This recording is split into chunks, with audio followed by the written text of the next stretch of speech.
What if you could cut your work hours in half while doubling your income? That sounds awesome. It also sounds impossible, but that's exactly what happened to Lisa, a marketing consultant who was drowning in client work, but barely staying afloat financially.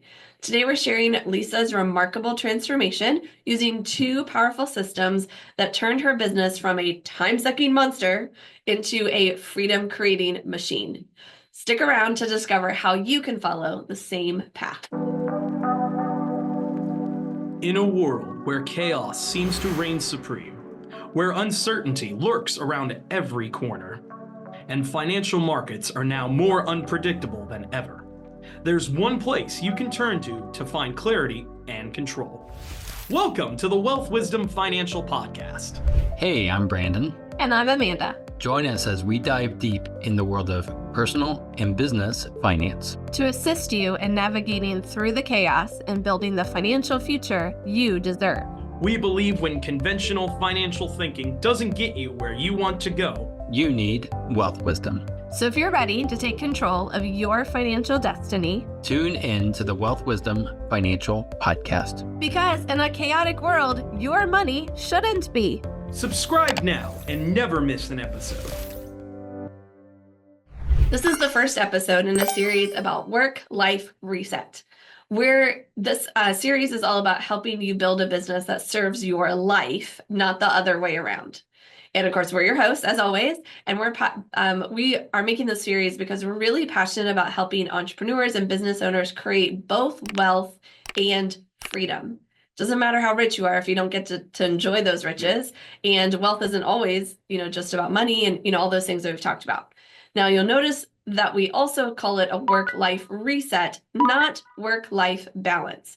As you'll discover through this series, we're really thinking about work-life integration.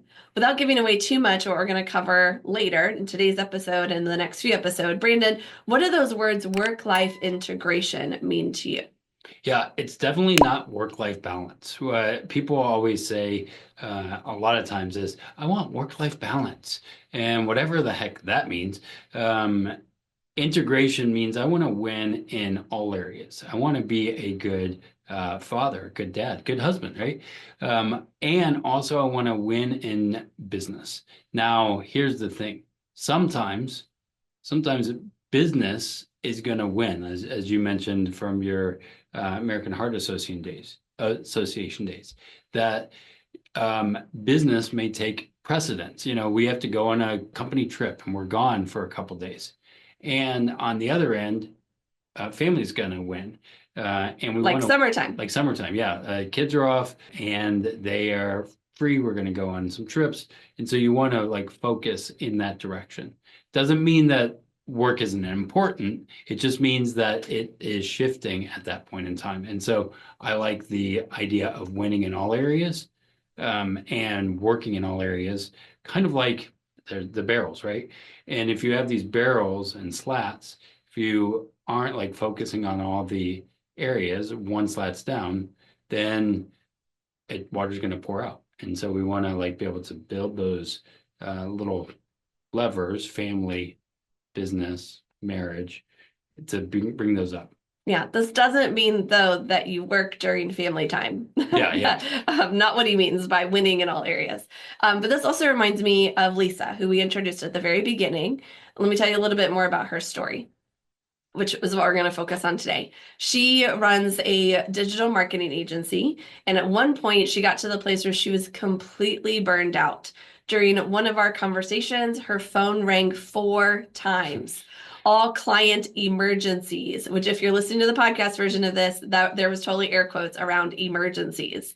When I asked about her profit margins, she laughed and said, "What profit?"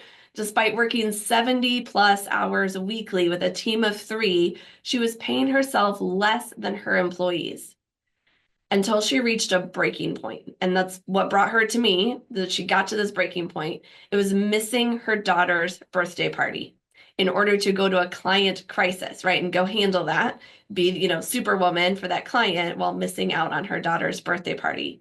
Only to have the very next day, the client haggle over the invoice. And I would say a lot of times this happens. I mean, again, This is her story, but you can put yourself in this situation. We put ourselves in that situation with our coffee shop.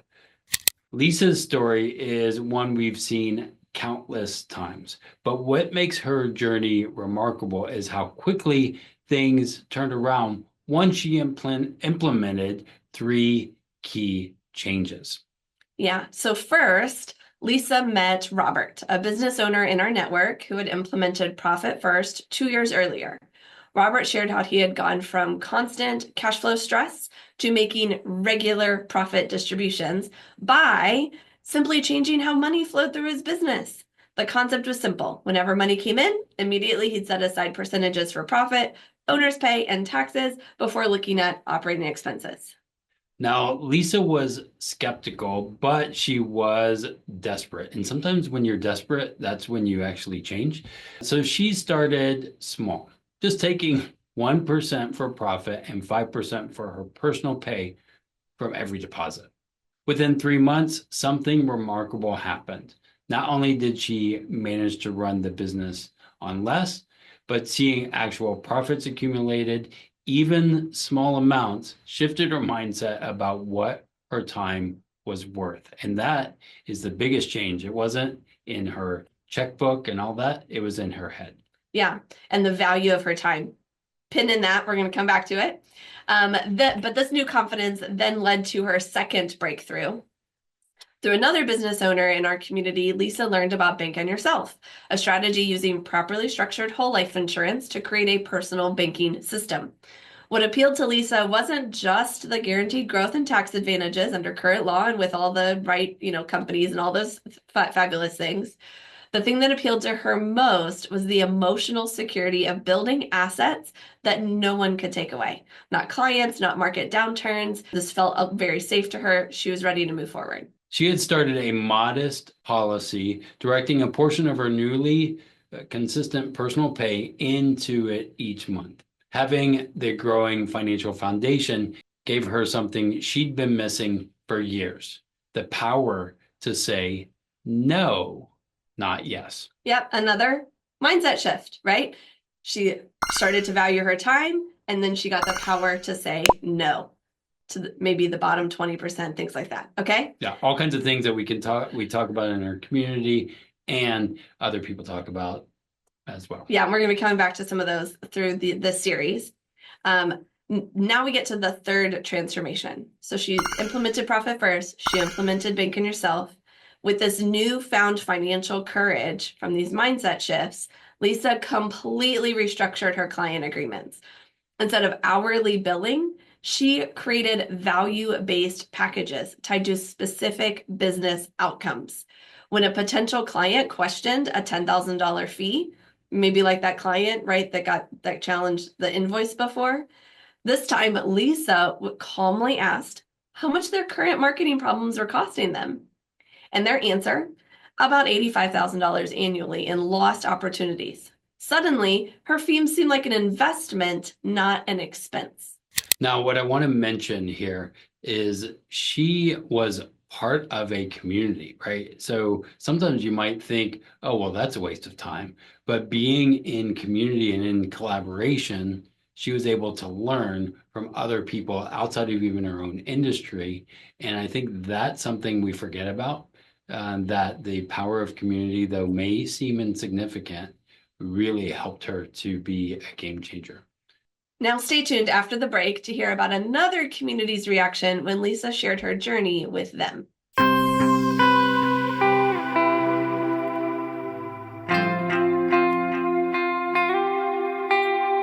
Ready to take the next step towards securing your financial future? Whether you're planning for retirement, saving for your dream home, or you just want to make your money work harder for you, the team at Wealth Wisdom Financial are ready to assist you. And now, it's easier than ever to see how we might give you a boost on your financial journey. Schedule a 15-minute discovery call with one of us today. And let's discuss your questions and your financial goals together. Don't wait any longer. Your financial freedom awaits. Schedule your discovery call at www.wealthwisdomfp.com/call.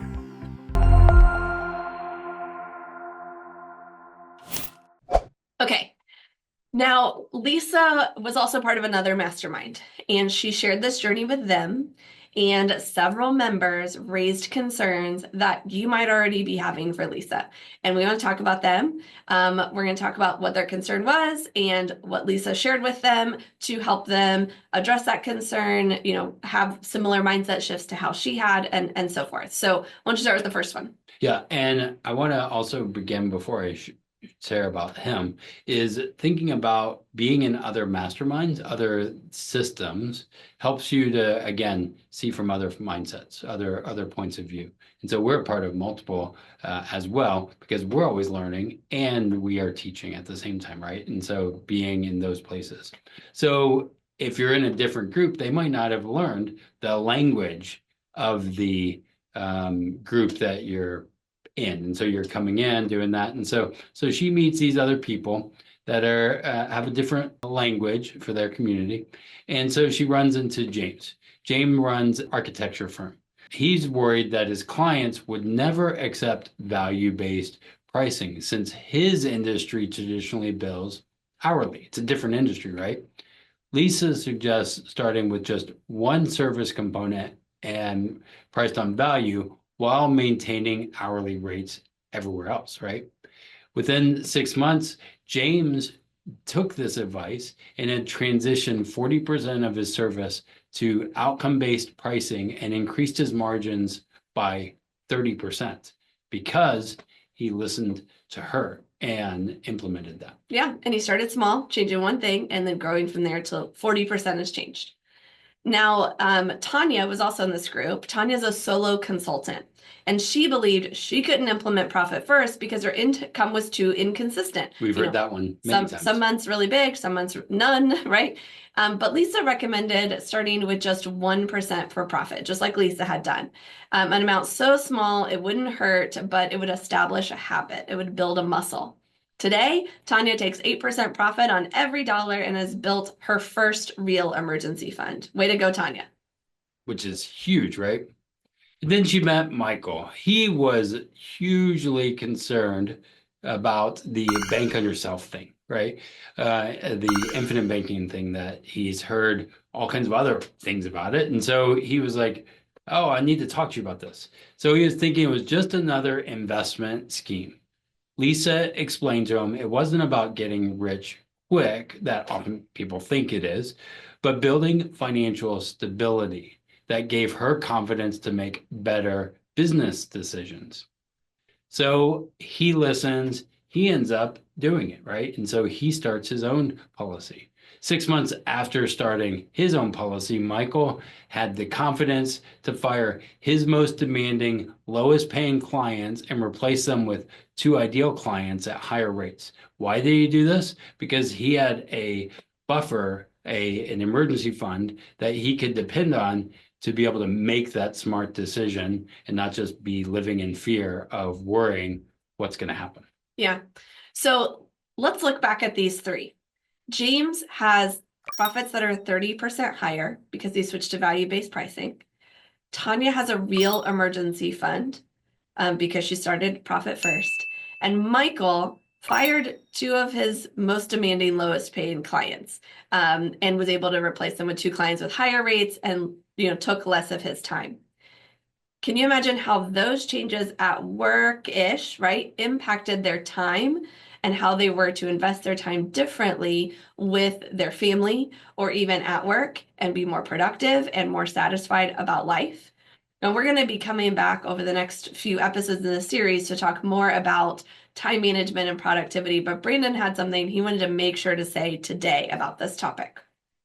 And then we'll recap. Yeah. So one of the things I see in her story was, one, she was teachable and learning, and she was listening and being a part of a community.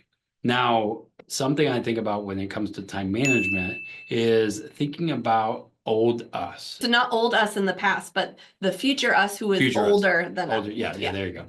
And then kind of working backwards and saying, how can we build this business or life or other things that help serve that? Because oftentimes, again, when it comes to time management, all the bottom percent of our clients even want to take up that time, right? The financial system wants to take up that time or money. And so we have to like be focused, being in intentional community that helps us build towards that future us. And so that's one of the reasons I love the infinite banking policies, because I'm thinking in three-dimensional almost in how I use my money and how I use my time. Yeah. And the thing I think that's the most powerful about Lisa's story is she was so stuck in the day-to-day that she couldn't think 20, 30 years into the future, right? And a lot of us get there. And that made her have this moment, this pivot point where she missed her daughter's birthday party to help this client who then the next day was mad about the cost, right? Imagine a year later. Lisa's showing me a picture of her daughter's most recent birthday party, but this time Lisa's in the picture, fully present, no phone calls, no emergencies. Do you think she's better able to think 20, 30 years into the future now? I was literally just talking about this in our small group today. And we brought up, I think it was Stevie Nicks or somebody, The Cat's in the Cradle. Remember that song, The Cat's in the Cradle? And the kind of remember that song, but no words to it. It's where the guy says the kid wants to spend time with his dad, but his dad's too busy working, too busy doing all the stuff. And then 30 years goes by, and he then wants to spend time with his son, but his son isn't there. And so just thinking about that song, listen to that song and say, am I in that place, or am I not thinking long range? And so I recommend listen to that song. It's a powerful one. Amanda, if you don't remember, you should listen to it. Probably should. So let's go back to Lisa. Lisa's business is running on 4 days a week with revenues up 40%. Her personal income more than doubled. Her profit first accounts ensure she gets paid consistently. Her bank on yourself policy has grown into a significant asset that recently provided capital for a strategic hire without taking on debt. All of those are really great, but they're only part of the story. The real transformation was in Lisa's relationship with both money and time. She no longer feels owned by her business or controlled by clients' demands. By combining value-based pricing and constant profit taking and long-term financial security, she created something most entrepreneurs only dream of, a business that serves her life, not the other way around. If you didn't catch that, Brandon used 3 words that a lot of people use a lot together: money and time and money. And Lisa's real transformation was in her relationship with time and money. If there's not a better reason to subscribe to make sure you don't miss the next episodes, I had a huge epiphany about money and time that we're going to be sharing this month. A lot of people say time is money, money is time. Kind of true, but also kind of not true. And I'm going to reveal how looking at them differently, having a reset and how we think about time and money is just mind-blowing and very clear on what you could do moving forward. In the meantime, Lisa's path is something any business owner can follow, regardless of industry, current financial situation, and we want to help you follow it if you'd like to. Explore it, see how it works for you. What we've created is a work less, earn more case study pack that involves detailed breakdowns of 5 business owners like Lisa who transformed their work and finances using these exact strategies. Each case study includes their starting point, the specific steps they took, and their results, plus some questions, some ideas, some worksheets to help you identify your first move. There's nothing more valuable than seeing how others have successfully walked this path before you. You can get those case studies in the Wealth Wisdom financial community right now.